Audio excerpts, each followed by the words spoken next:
The ultimatum came during brunch at the Ivy, my sister Natalie's favorite restaurant. The one with the $47 avocado toast and the wait list that stretches into next month. The one I've been paying for every Sunday for the past 3 years. Natalie was late, as always. Mom and Dad were already seated when I arrived, looking uncomfortable in a way that told me this wasn't a social meal. This was an ambush.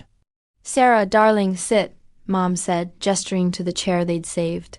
Not across from them where we usually sat for conversation, but at the end. Like I was being called before a tribunal, I sat, ordered coffee, and waited. Dad cleared his throat. "We need to talk about Natalie. What about her?" "She's struggling," Mom said, her voice dripping with concern. "The apartment you're paying for, she says it's too small. And the car lease is almost up. She needs something more reliable." I took a sip of coffee. "Her apartment is 1,200 square feet in Chelsea.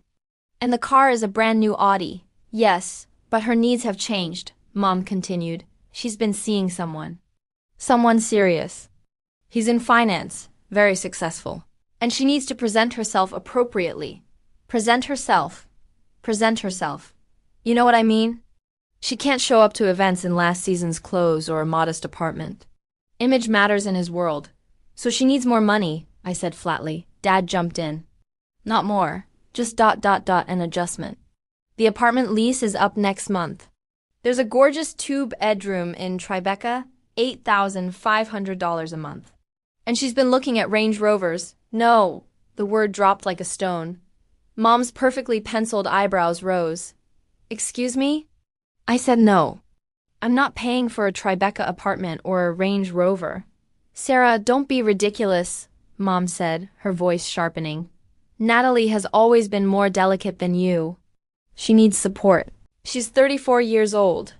And you're 37 with no husband, no children, and a very successful career. You have the means to help your sister. I have the means to do a lot of things. That doesn't obligate me to do them." Dad's face reddened. "This is family, Sarah. We support each other. I've been supporting Natalie for 8 years. When does she start supporting herself?" "That's cruel," Mom hissed. "Your sister isn't like you. She's sensitive, creative, unemployed." Mom's hand slammed on the table. The couple at the next table glanced over. She lowered her voice, but the venom remained. "She's finding herself. Not everyone needs to be a corporate drone to have value. Finding herself on my dime." That's when Natalie arrived, breezing in wearing head-to-toe designer everything. Her hair freshly highlighted, her nails freshly done. She air-kissed Mom, squeezed Dad's shoulder, and barely glanced at me. "Sorry, I'm late." You would not believe the traffic. She settled into her chair and immediately ordered the most expensive thing on the menu without looking at the prices. Because she never looked at prices. Why would she? She never paid. "We were just discussing your new apartment," Mom said. Natalie's face lit up. "Oh my God, Sarah, you're going to love it. Floor-to-ceiling windows, a doorman, and the closet space is insane." "Marcus, that's my boyfriend. He thinks it's perfect for us." "For us?" I repeated. "Well, he'll be staying over a lot. We're basically living together. He has his place in the Upper East Side, but mine will be our downtown spot, the place I'm supposedly paying for." "Obviously," she waved her hand dismissively. "You don't mind, do you? I mean, you're not using the money." I set down my coffee cup very carefully. "Natalie, I'm not paying for a Tribeca apartment." Her smile froze. "What?" "I'm not paying for it. Or the Range Rover. Or the wardrobe upgrade. Or whatever else is on your list. But you always..." "I'm done," Mom's voice cut through. "Sarah Christine Morrison, you'll keep funding your sister's lifestyle or you're not family." The restaurant went quiet. Even the waiters paused. Dad nodded. "That's what good siblings do. You have more than enough." "Sharing it with family isn't a burden. It's a responsibility." Natalie's eyes filled with tears. "I can't believe you're doing this. After everything we've been through." "What have we been through, Natalie? Specifically, family stuff. Growing up together." "You mean when you were Mom and Dad's favorite, and I was the disappointment who studied too much? Or when you went to art school on their money while I worked 3 jobs to put myself through state college? Which family bonding are you referring to?" "Yes," All of them. The apartment rent, the car lease, the credit cards, everything. Also, I need to remove her as an authorized user on all accounts. How long will that take? Perfect, thank you. I hung up. Natalie's face had gone white. You didn't? I did. Sarah, wait, Dad started. I'm not waiting. I'm not negotiating. I'm not funding Natalie's fantasy life anymore. She's an adult. She can figure it out. I threw $300 bills on the table. That should cover brunch and the drinks you'll need after this conversation. I walked out. BY Sunset, 92 calls flooded my phone. I know it was exactly 92 because I counted them later, going through my call log with a glass of wine and a sense of profound satisfaction. Natalie called 37 times. Mom called 31 times. Dad called 12 times. And the rest? Those were the interesting ones. The landlord of Natalie's current apartment, Miss Morrison, your sister's rent check bounced. The Audi dealership. We're showing a declined payment on the lease. Bergdorf Goodman. The card on file has been declined. Equinox. Your sister's membership payment didn't go through. On and on and on. The bank manager had revealed. Actually, the bank manager hadn't revealed anything. But what my phone call had revealed was the scope of Natalie's dependence. Every automatic payment I'd set up, every account I'd funded, every safety net I'd provided, all of it disappeared in an instant. At 6:47 p.m., my phone rang from an unknown number. I answered. Sarah Morrison, a professional female voice. Speaking.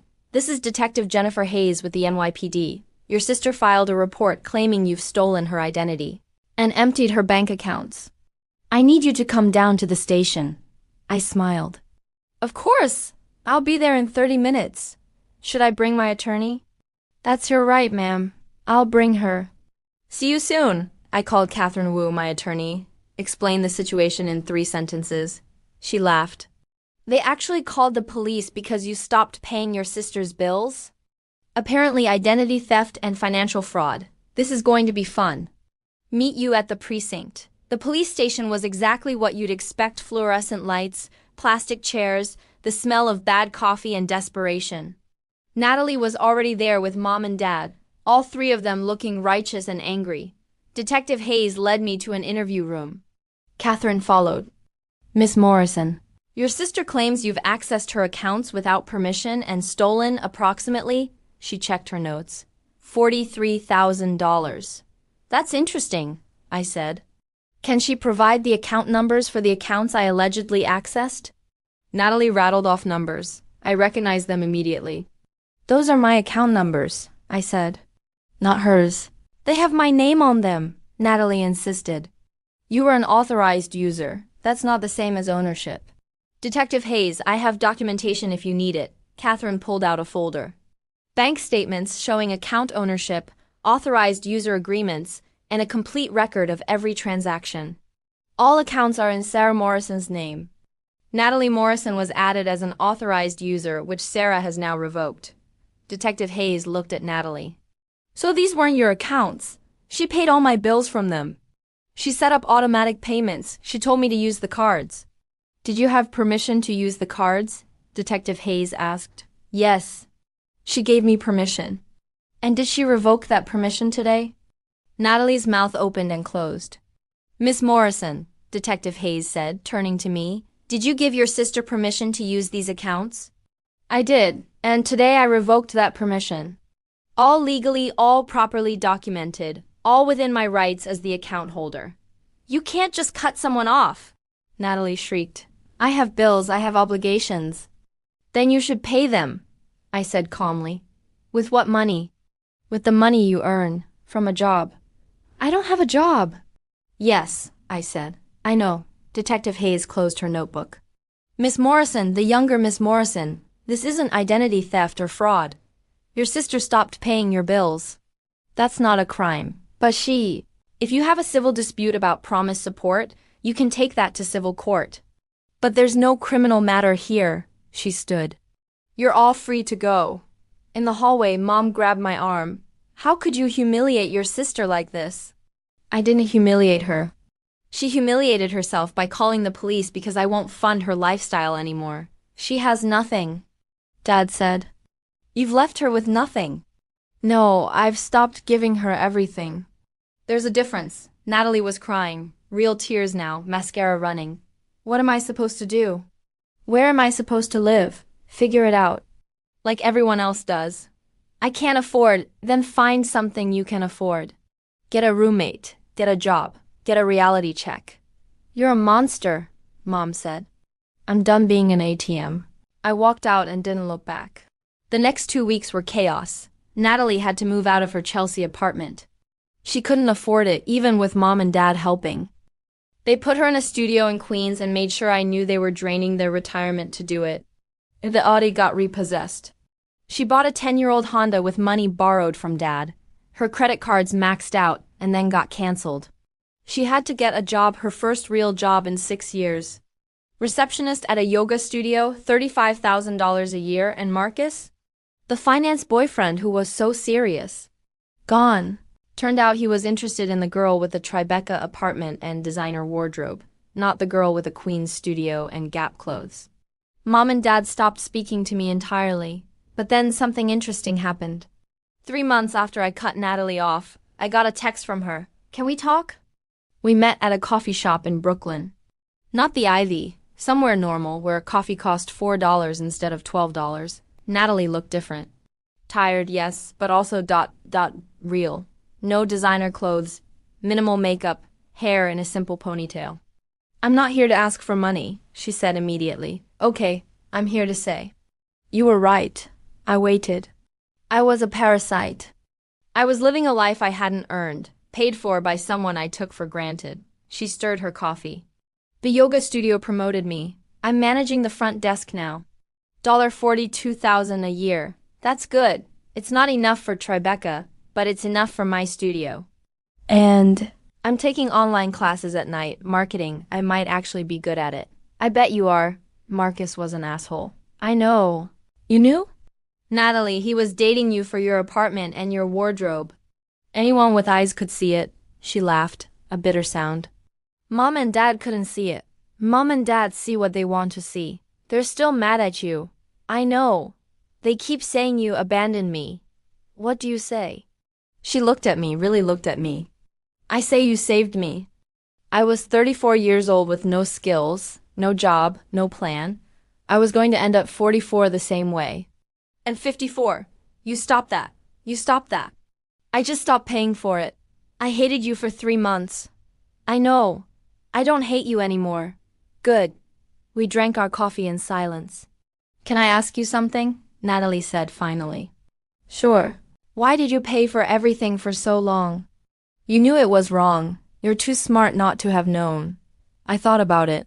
Because Mom and Dad convinced me that love meant sacrifice, that being a good sister meant bankrupting myself for you. And I believed them for a long time. What changed? I realized that love doesn't require self-destruction. That helping someone means empowering them, not crippling them. That you were never going to stand on your own 2 feet as long as I was carrying you. Natalie's eyes filled with tears.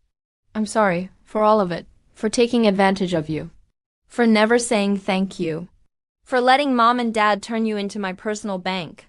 I let them do it. That's on me. Can we start over, like, actually be sisters instead of you being my ATM? I'd like that. We did start over. Slowly, carefully, building a relationship based on equality instead of obligation. Natalie kept her job, got promoted again, started dating someone who actually liked her for her personality instead of her lifestyle. Mom and Dad eventually came around, though it took 2 years and a lot of uncomfortable conversations. They still think I was harsh. I still think I was necessary. We agreed to disagree. I never gave Natalie another cent beyond birthday and Christmas gifts, and she never asked. But I did help her with her resume when she applied for a marketing job. I did give her advice when she got her first real promotion. I did celebrate with her when she signed the lease on a 1-bedroom she could afford on her own. That's what sisters do. Not fund each other's fantasies. Not sacrifice themselves on the altar of family obligation. But support each other in building real, sustainable, earned lives. 5 years after that brunch at the AV, Natalie texted me a photo. Her first apartment that she'd bought, not rented. A small condo in Brooklyn, nothing fancy but hers. The text said, I bought this myself, with money I earned. Thank you for teaching me how, I responded. Proud of you, she wrote back. I'm proud of me too. That one phone call at 9:47 a.m. didn't just cut off Natalie's funding. It cut the cord that had been strangling both of us, me under the weight of obligation, her under the weight of dependence. Mom was wrong. Funding Natalie's lifestyle wasn't what good siblings do. Teaching her to fund it herself was. And I sleep perfectly at night knowing that when Natalie looks at her life now, her career, her apartment, her independence, she sees something she built, not something she was given. The 92 calls that flooded my phone that day were panic. But the calls I get now, the ones where Natalie tells me about her promotion, or her new marketing campaign, or the raise she negotiated, those are pride. And that's worth more than any Tribeca apartment or Range Rover could ever be. I didn't abandon my sister that day. I gave her the greatest gift I could, the chance to save herself.